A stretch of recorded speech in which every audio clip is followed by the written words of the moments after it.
Good morning, YouTube. I wasn't sure today was going to happen. I'm an old man. I speak about the weather, so listen up. The last 2 days in Denmark, the amount of rain that came down was equal to what we were supposed to do or supposed to have in all of February and some part of March as well.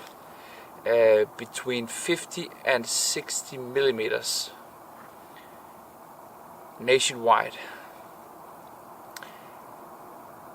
So I thought the forest was flooded today because tunnels are flooded, playgrounds are flooded. We have a city 60 kilometers from here called Vejle. The streets are flooded. I was not sure how the terrain here was going to be. It's wet, but nothing out of the ordinary. So the forest floor must have had a break to absorb most part of it.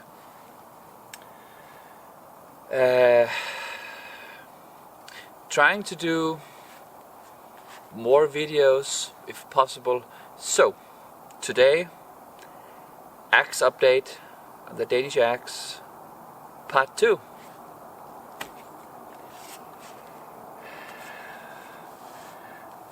And wouldn't you know, it's done.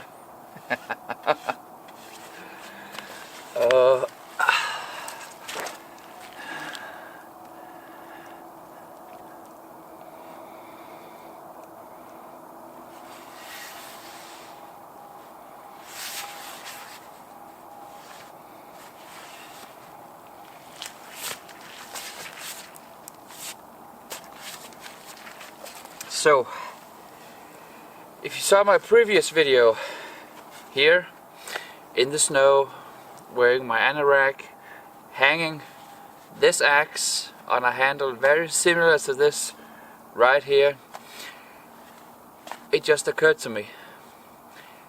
Normally a head this heavy would go on a handle, if I'm correct, measuring 28 inches, maybe 30, I'm not sure. 28 inches. This one is 24 and a bit. The Hoffman handle that I took here was a 24-inch camp axe handle, and putting this head on that handle, I just knew that was the way to go.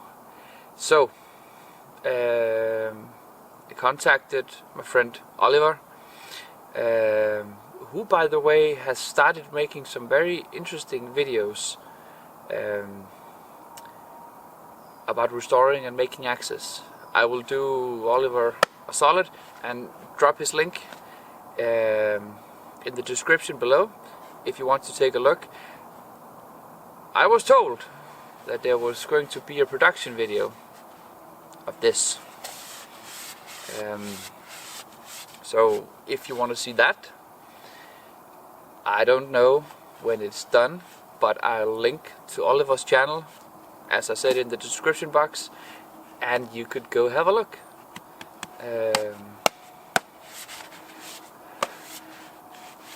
I had a Facebook reminder yesterday that 3 years ago to this day I spent my coldest day and night here ever.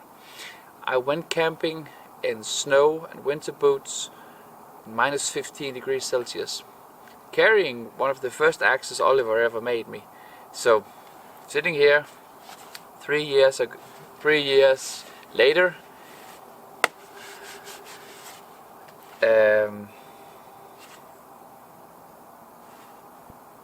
what we talked about, me and Oliver, yesterday on text message was how long he have come or progressed or moved or developed in terms of handle making. The axe I took here 3 years ago was a Ukrainian head hung on a 26 inches octagonal elm handle. Nicely made, very strong, but beefy and let's just say what we have here is something else. And with the balance point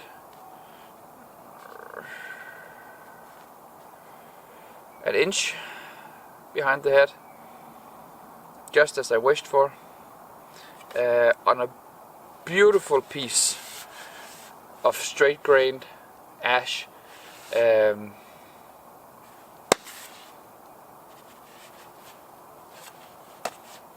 I told Olio it's a great handle, and walking around in my basement yesterday, I told him afterwards, it's a really great handle. It just, I'm not going to lie, I shipped him the Hoffman handle as a template. So the design and shape is made from Oliver, the palm swell is Oliver's, the shoulder part is Oliver's, but the template drawn on the ash board was sketched from a Hoffman handle, and that's what I wanted. I didn't want that handle, I wanted a handle similar, and this is just beautiful, absolutely. And you can tell my gloves are already building up patina in the fibers.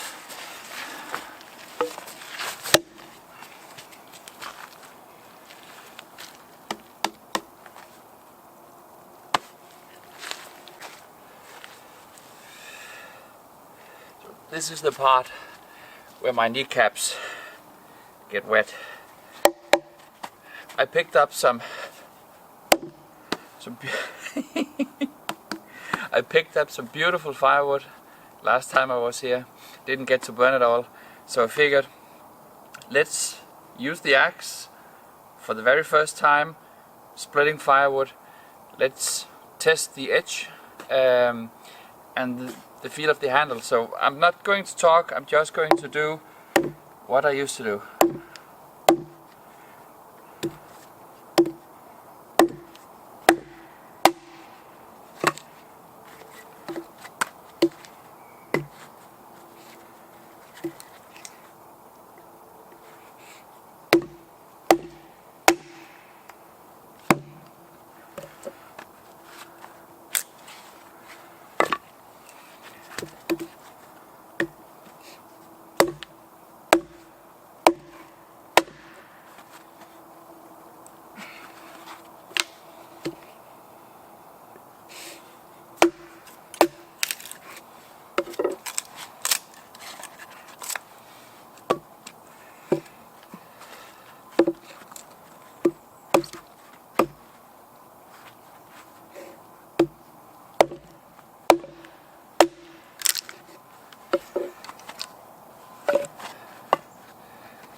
So, as a camp axe, it's supposed to tackle different kinds of challenges. Challenge number one went very well, very. Taking down or splitting beautifully grained, dry, seasoned firewood with a camp axe like this has its advantages. If you compare the head to a Gränsfors Brooks, you will see that the length of the head is longer, the cutting edge is longer, so the difference in length between the cutting edge and the front of the handle is longer. So driving this axe through timber or firewood the way I do would minimize damage to the handle because the head is longer, therefore it will take a bigger piece for the tree or the material to strike the handle, thereby causing damage. I haven't done that on any of my axes yet. My old Gränsfors has a few nicks, but this will allow me to work thicker pieces more safely. And given the recent weather forecast, I cheated today and brought dry kindling. Also a task.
So, cheers.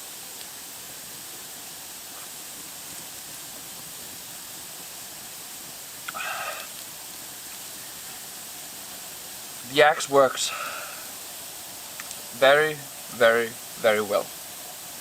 The hang, fitmanship, super.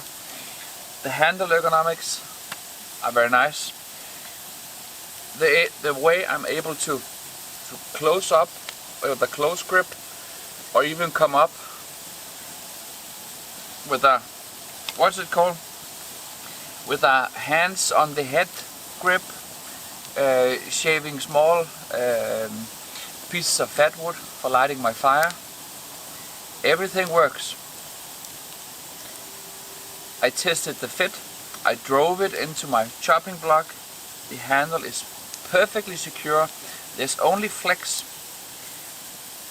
I split firewood. I split kindling. I carved fat wood. And splitting kindling, I would like to add a comment.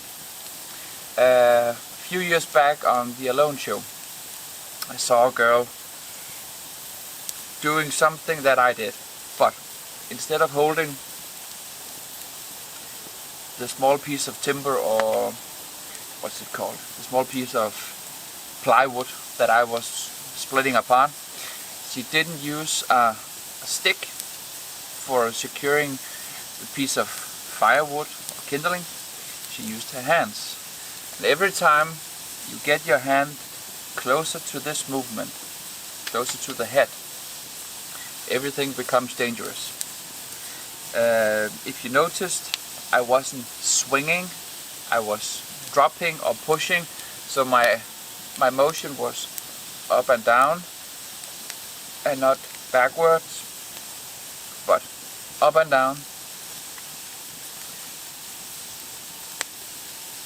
The material I brought was bone dry and very light in the grain orientation, very flammable, so it fell apart almost with a click. But yeah,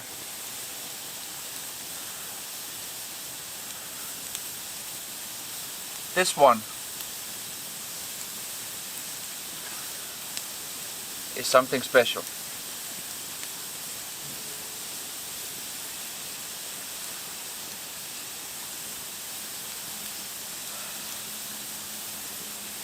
It's difficult for me to put into words what I think.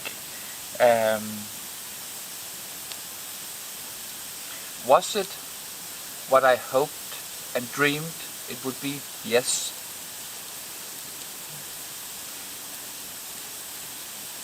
Did the process or the people I worked with deliver on every term in terms of communication, photo feedback,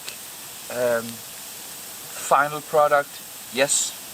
Both Casper, the blacksmith who made me the head, and Oliver, who sharpened it, reprofiled it just a bit, and built this beautiful handle, both delivered everything I ever wished for. There is a part 3 for this axe, maybe even a part 4, but that is for a day where everything out here is not drenched in water, and where I can take a knee to the ground and use it a bit more. Today was just an update.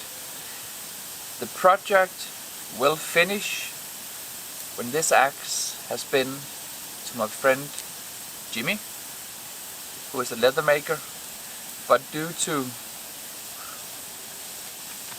the cost of this, I am going to keep it for a few months,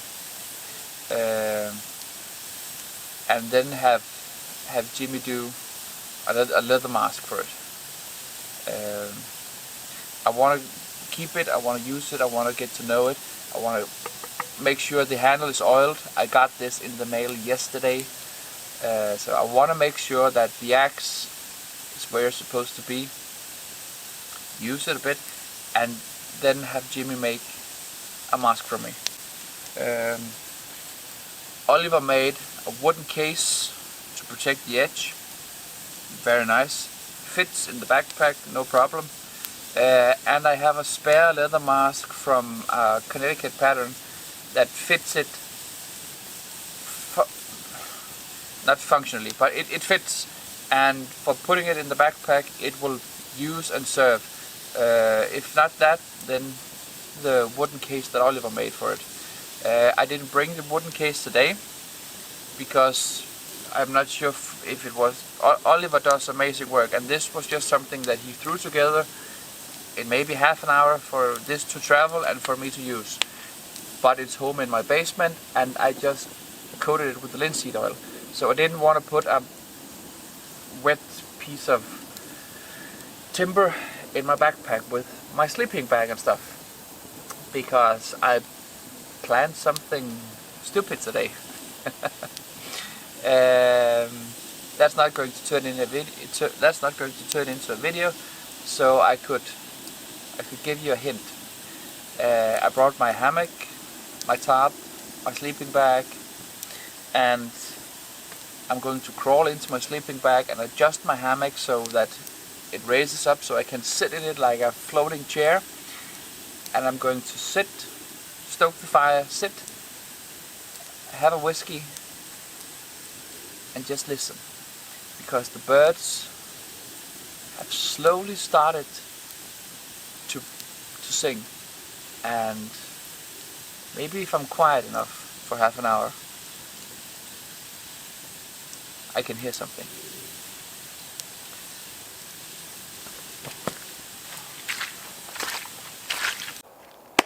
So, thanks for joining on a very small update on a beautiful axe that I have been wanting to do ever since I got my first Hulteforce axe.